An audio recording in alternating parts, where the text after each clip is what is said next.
Bro, the first one is Pipa. Is Pipa, bro.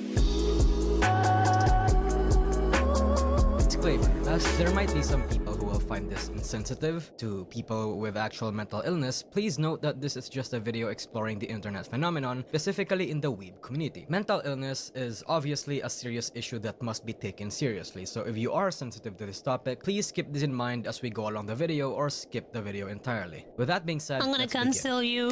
This is Ame-chan, the central character of the game maybe streamer Overload. She is a girl with all sorts of internal and external issues. She doesn't have work and she's going to be evicted in a month. She is depressed and craves social validation. She is insecure, has no standards or ethics, only hell-bent on getting popular so she doesn't get evicted. Like, She's like me for reals. Tinkerbell, or else she will die. This is Kenjo, a positive figurehead in the internet, a beacon of light in this dark and toxic cesspit that we call social media. Someone who is Totally not me. selfless, promotes good health and positivity, someone who can do no wrong, and someone who will support you if no one else will. Unless, of course, if you treat her bad. Ame-chan and Kangel are actually the same person. Ame-chan and Kangel are extremely attractive to certain people.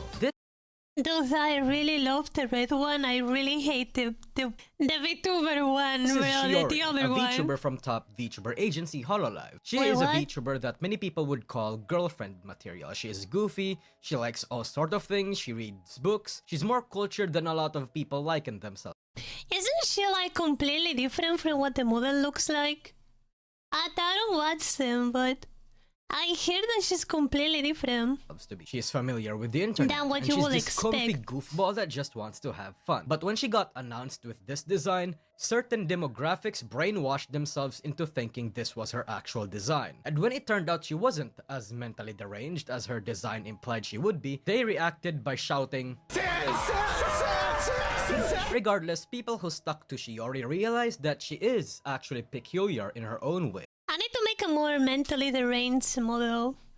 Goofy and self-fitting Noting. with the I'm goth, taking notes ego, here. nerdy GF that her character design made people think. Shiori is extremely attractive. There's one more person I'd like to introduce. Well, Wow, multiple people, Hololive, what a actually. And the reason surprise. I list all of these, including I love Miko Toga, man. I'd like to I love the introduce... design well, so much. Oh my god, not this. I think this one was fine. It took me 4 attempts to finish the anime though. multiple people, actually. And the reason 'Cause I I found list it all of annoying. these, including those in the collage, is It's a because great these anime, though. examples make up the 3 core types of menheras that Yukari Seko and Minako Kokichi in their 2022 paper titled Mentally Ill and Cute as Hell. Yes, ladies and What? gentlemen, we're going to talk about menheras. Oh, what's a manhera again? this, don't you?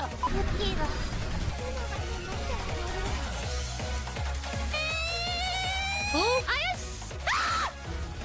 What is a It's okay, menhera though. anyway? Well, I mean, if you are already watching this video and follow my channel, you most likely know what it is. But to the don't. uninitiated, it's basically a mentally ill person. But the term has an interesting origin. I'm a manhera. Do you guys think I'm manhera? How do you guys feel about that? Rusia was in whole life and just literally mentally broken. Didn't she kill someone? Or almost killed someone? Stubborn, yes. Is that a mental illness? I think that's a way of life. Don't think so? I think that's the problem. I need to go that involves crazy. Stu-chan, but it's a term that no longer applies now. Because recently, the internet has pushed beyond that original definition and has added a little bit of extra, making it a bit more broader. Now, it's gotten so big that it's become an aesthetic, a vibe. It doesn't have the same serious connotation that it used to, at least not that much. The concept of a menhera is now associated with cute or sexiness a lot of the time. Now, the definition pretty much includes all sorts of derangement, edginess, frequent leaks of intrusive thought, or anything that's quirky. Hell, even a certain fashion sense. Do I need to give more intrusive thoughts? The problem if I do, I'm never gonna get sponsored again. Because of this, it's important to actually differentiate all these types of menheras and categorize them. Again, the paper published by Seko and Kokichi has already given us a lot of great work to start with, so let's begin with that. According to the paper, and okay. with recent observations, there are 3 types of major menhera tropes: the sad girl, the mad woman, and the cutie. We The will be sad covering girl, the sad girl, the mad woman, and the cutie. Which one do I fit there, guys? Tropes that fall under these three major categories, so don't you worry, we have a lot of material to work with. The sad girl, as you might guess, is a girl that's sad. No, seriously, Me the right sad now? girl is somebody who struggles with anxiety, low self-esteem, hopelessness, and loneliness. But you might ask yourself, what is so cute and attractive about this? The cutie? Well, this is a trope that's very common in media, where either a depressed woman or a depressed person is saved by the hero or heroine. A forlorn, beautiful girl who never gets anything she wants, stuck inside her mind, bullied for the longest time, longingly wishing for that one person to look at her and treat her like a human being. In short, it appeals to people's sense of ego or even people who wish to find shared vulnerability. Both Is this what people wish I was? Probably. Yeah, that... Okay, I see. stable and unstable men will come to like the Interesting. sad girl, with the former having their masculine protective instincts coming in to wish to help and fix them, and the latter having somebody they can relate to and hopefully lick each other's wound. And a big reason why this archetype has been peddled around by women who relate to the sad girl and men who like the sad girl is this interesting little character over here. This is Kurumi, otherwise known as Menhera-chan to a lot of people. And stickers of her got popular in line, and now emotes of her are used by an ungodly amount of Discord kitten. Menhera-chan started off as a diary of sorts by the author on her little personal website until she received help from an editor to turn it into an actual manga. And the quality of the manga is subjective in terms of quality, and some of it might even come across as disturbingly insensitive to actual mental health issues, but the aesthetic and the quirkiness of the character immortalized Kurumi-chan into the weeb culture icon that she is now. The lore behind it is pretty sad though. The author got bullied in school and socially withdrew. Again, Kurumi-chan was a diary or autobiography of sorts of the author, so whatever feelings that this girl goes through in the manga and in the original text is also the same kind of feelings that the author went through. And she was around 14 years old when all of this was made. The sad girl's suffering That's is so the deep. suffering of existence itself. If you You ever only get that sat in in a Japan. corner or on a table, perhaps holding a That's pillow cool. or staring into the ceiling, wishing that you were dead and that there is no point in living, you stopped resisting those thoughts and True. fighting for anything that's worth it in life. You've There's no admitted point in defeat living. to the cold universe's relentless assault against anything that makes you happy. There's nothing more for you in the future. You've justified isolating yourself by saying that the world is gonna end anyway. Friendships don't matter because they all end. Relationships eventually turn into breakups. Physical touch is only temporary, but despite that, you still want those, but just can't participate. Cannot learn to bother the Physical skills touch is to only get them. temporary. You completely and utterly withdrew into Man. yourself. You've been stuck into this feeling A for lot so of people long that the need to pain know becomes that. numb. Perhaps you externalize your inner pain by drawing your own blood to feel something, selfishly hoping for a calamity that would just end the world, or that you get into an accident that kills you immediately. Something this existential That would be is the so reality good, of man. the If sad girl. only. It is something that nobody wants to go through, but unfortunately in this social climate, a lot of people are all too familiar with, to varying degrees. And you see, there are those people who, perhaps in their ego or genuine sympathetic nature, wish to save or fix this person. It is the most human and best reaction to do. However, one has to be careful and to take note. A flailing, drowning man drags and swims past their fellows in order to save themselves. It is not malicious, it is instinct. Saving a flailing, drowning man can sometimes end up with the savior drowned themselves. But not me, obviously. I can still save her. This is a bit of a stretch, but there's a subtrope under the sad girl It's that does not over. necessarily have all those dark and deep tones, but people somewhat find the same sort of attraction to anyway. That subtrope would be the anxious girl. These are basically people that are extremely shy. And I hear you asking, hey, you stupid dumb rabbit, that's basically a Dandere. No, it's not, you fucking idiot, let me explain. A Dandere is someone like Sawako Koronuma, Miyu Akiyama, and Hinata from Naruto. Pretty shy, but not necessarily What? socially inept. The anxious girl is someone like Bochi the Rock or Komi from Komi Really good anime, by the way. What's the Rock? I really liked it. Can't Communicate. These are the girls who you kinda have to force in order to engage with people, and may be extremely lonely growing up. Oftentimes, there's a smidge of depression and wanting for more in times when they are alone. And oftentimes, they don't even realize that they actually are very depressed or lonely and sad, especially when they taste a bit of what they're missing out on and only then realize that they may be more fucked up in degrees worse than they thought. Of course, they don't necessarily have to be depressed, but they do have to have a sense of longingness for companionship, but is just too socially anxious to pursue it. And people like this trope because some people relate to this type of person, and at the same time, a lot of men like to have a very cute, very socially anxious person because if they could just penetrate the walls of that one girl, then they are in there alone with that person. There is no competition. You, that girl, and nobody else.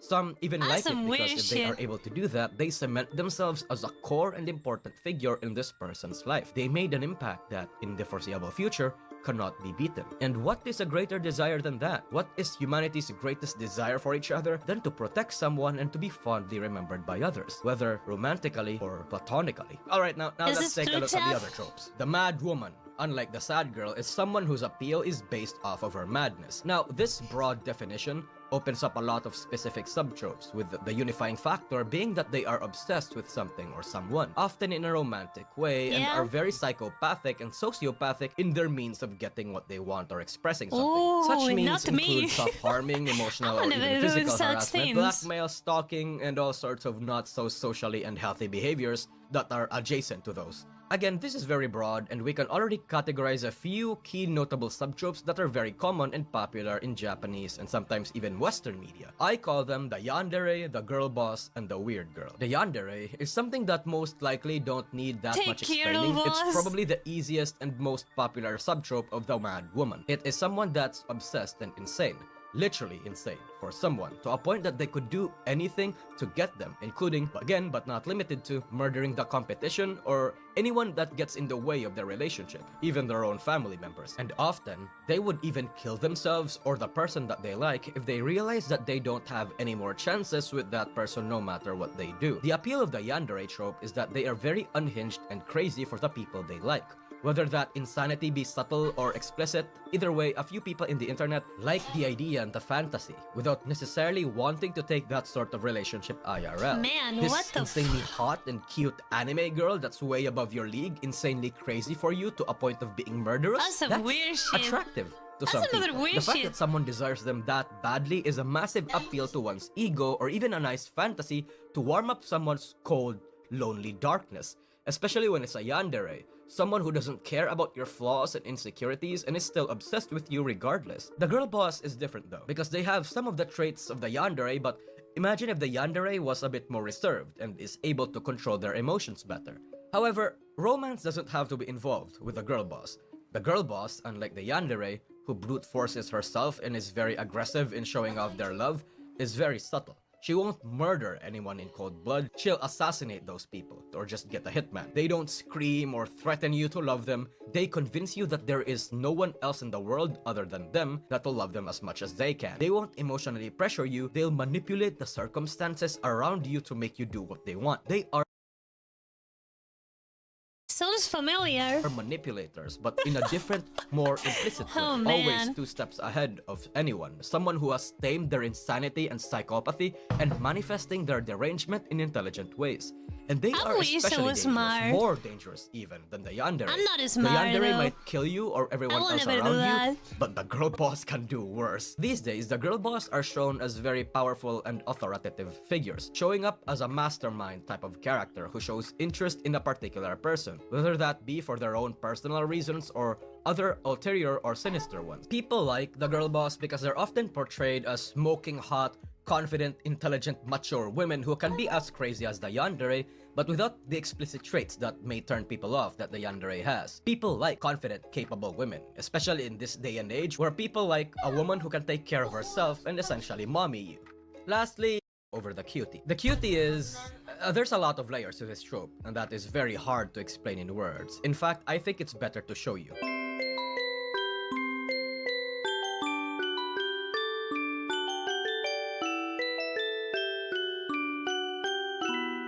Do you get it? I'm sure you do. Basically, the cutie is a trope that embodies sick cute aesthetic. An aesthetic that incorporates very cutesy stuff with dark and disturbing themes. putting in elements like bandages, wounds, knives, nooses, eye patches, pills, and the contrast is what makes it work. It is I kind of like that aesthetic. I do. what makes it so intriguing. Now, unlike the other tropes that don't even try to be appealing, well, sometimes, the cutie is quite the opposite. They intentionally make themselves look appealing and cute, juxtaposing their dark themes. Some to disturb the viewers, some to intrigue, some to hide their mental illness behind the cuteness, perhaps even a little bit of all three. There's even a cliche where the girls in this subtrope like Hello Kitty, especially Kurumi. Regardless of why they do it, It's okay, guys. I don't really like Hello Kitty. I liked. There was the Cookie Mama game with Hello Kitty. I really liked that one though, when I was little. working. But to expand But I never really liked Hello Kitty. I don't know. on and add my own observation to this trope, I would actually like to include the Jirai K or Landmine Girl to be part of this, because I think, from the name itself, the cutie is a trope that shows off their mental illness with having a cutesy spin. To a certain extent, it even applies to goths and even Lolita culture somewhat, because of their similarly strange tendencies in media and their associations. It's a bit more complicated than that, but we're not getting into that in this video. The Jirai K culture is so popular that overseas people actually do like participating in the trend and the fashion style without necessarily understanding the culture behind it. And I don't Classic overseas. Classic, bro. blame them, because in the eyes of anyone that isn't brain rotted with weeb stuff, mental illness is probably far from the first thought when they see this. But to anybody who is in this culture deep enough, you look at those sets of clothes and this aesthetic and alarm bells are gonna start blaring. Perhaps even your boner getting. In Western cultures, certain parts of this trope could even include the whole mascara dripping down the face and people still looking hot and attractive kind of thing. And the cutie aesthetic actually also works in the West. The point of the cutie is that they're a mess who makes the fact that they're a mess appealing, or to hide their mental illness under the cuteness, and for the most part, it works. It is designed to be cute. It's supposed to look like a trap, but while even knowing that it's a trap, a lot of people are probably willing to step into that trap. And the subtrope of the cutie is actually something that a lot of people might find familiar. Oh my god, quirky cowardly dog. What a fucking great show. And I mean actually quirky girls, I think it by the way. traumatized me, but it's okay. Not like other girls crowd. I loved it. Both you and I probably have a bad opinion of. They're people that are just plain weird, or does not have any filter and lets their intrusive thoughts a little too much. Sometimes they just like unconventional things or have unusual hobbies and passions. This is where the goth and the Lolita culture kinda muddies the water a little bit. But I don't think that's me, it's though. because they actually do have mental disorders. Could have ADHD, autism, or actual schizos, among many other disorders, and it just leaks out without them intending to do so. Now, Do you guys do think these that's me? tropes, I mean, all of these tropes mean that people are romanticizing mental illness when associating themselves with the cutie? Kinda. Yeah, that's why a lot of people pretend they're mentally ill or exaggerate their symptoms or diagnose themselves with all sorts of illnesses, because some people genuinely think that mental illnesses are fashionable, a reason to stand out. It makes them different.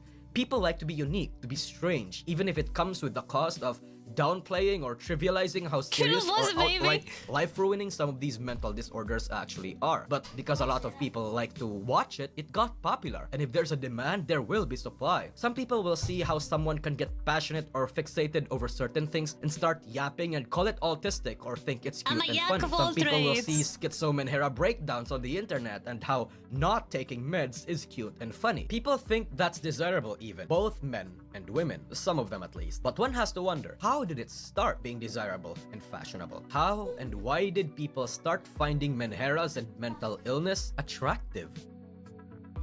You might have heard the phrase, I can fix her. Bro, the first one is fucking Pipa. The first thing that shows up is fucking Pipa, bro. No way.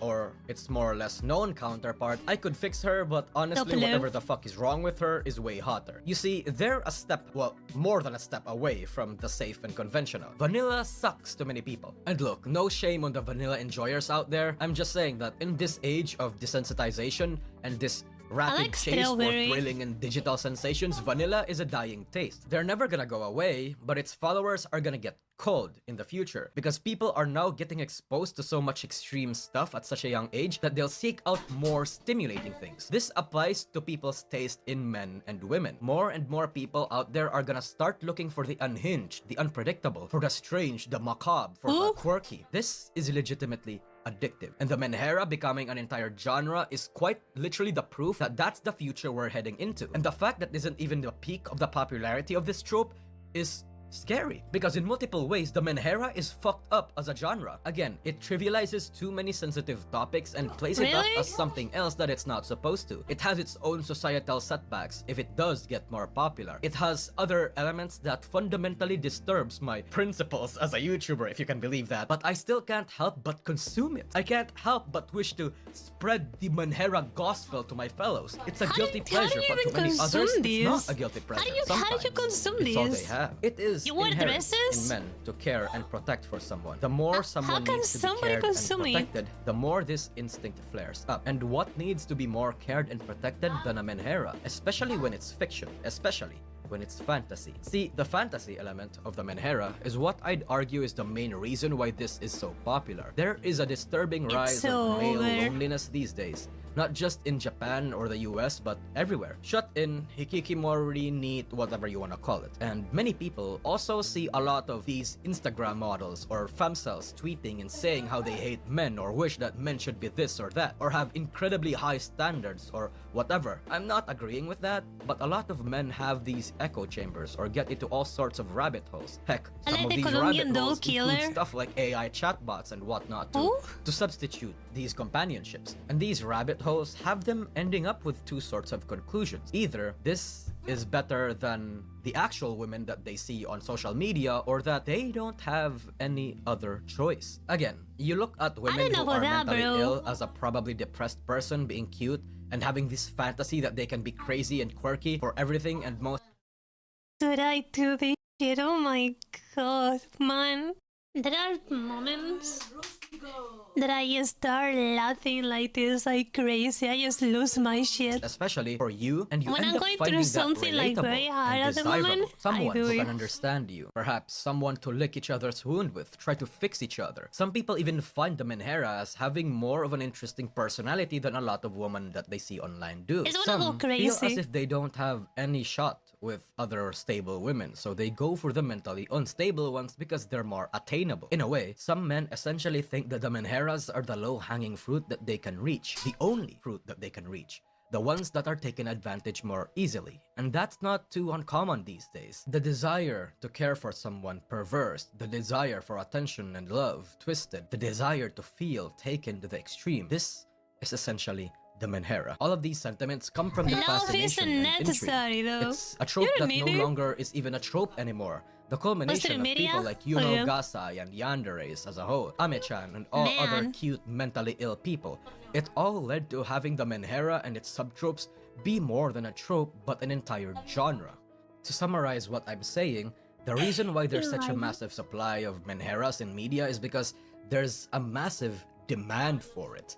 By lonely men, by depressed men, that, and there's women who participate in that supply because it looks fucking cute and adorable. Guys, but are there you lonely? actually mentally ill women who find menheras relatable that do this. And, well, I mean, look at this. The menhera could be looked at as an attempt of the mentally ill to be confident and beautiful, like the people they aspire to be, either to seek out attention or draw people into their trap, or to genuinely imitate the types of people that they admire. This made needy streamer overload the cultural explosion that it was. Have you any idea what this game did to mentally ill women online, to the Yan core community, and even to some of the pretenders? All I have to say is that Ame-chan and Kinjil is the Ryan Gosling of mentally ill women.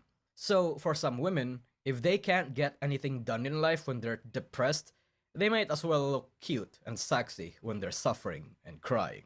It was amazing. It was just too hard for me to not cringe. Yeah, I loved the game. So after watching this whole video, do you guys think I'm a menhera? And if so, what type of menhera do you think I am? I think I'm pretty normal compared to these people, at least.